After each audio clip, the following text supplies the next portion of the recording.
So today is my last flight of 2024, and I thought I would share with you some of the adventures I have on deck for 2025. But instead of doing it on the ground here, let's jump in the cockpit and I'll tell you once we're in the air. As I said, this is my last flight of 2024, and fittingly, I am heading to Lakeland to get an oil change.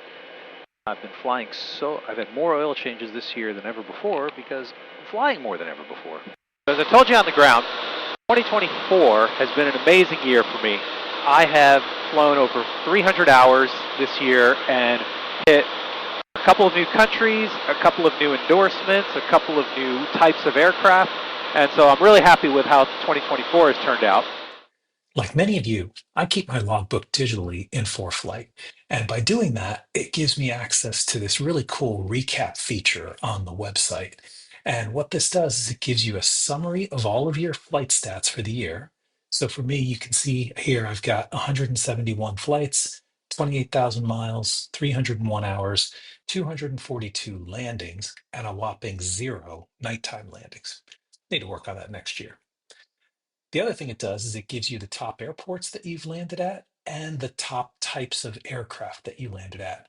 Obviously, for me, the Cirrus was the biggest one, but I also flew a Cessna, a Kodiak, a Piper Cherokee, and a Super Decathlon.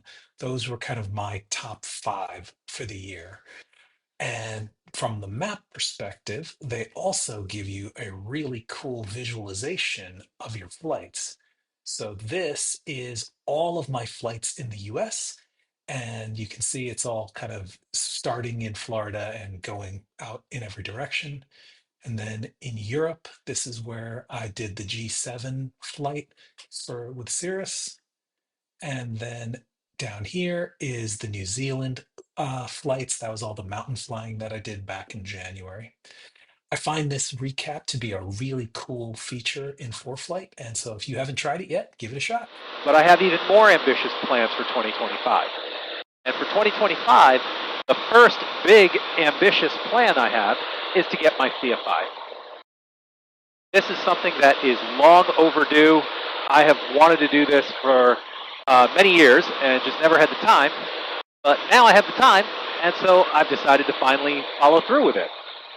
And I've finished up all the training, and I've got my endorsements. I just have check rides left. And so check rides are scheduled in January. Keep your fingers crossed and stay tuned. Hopefully that'll work out well. But after that, the real adventures for 2025 is all about international travel.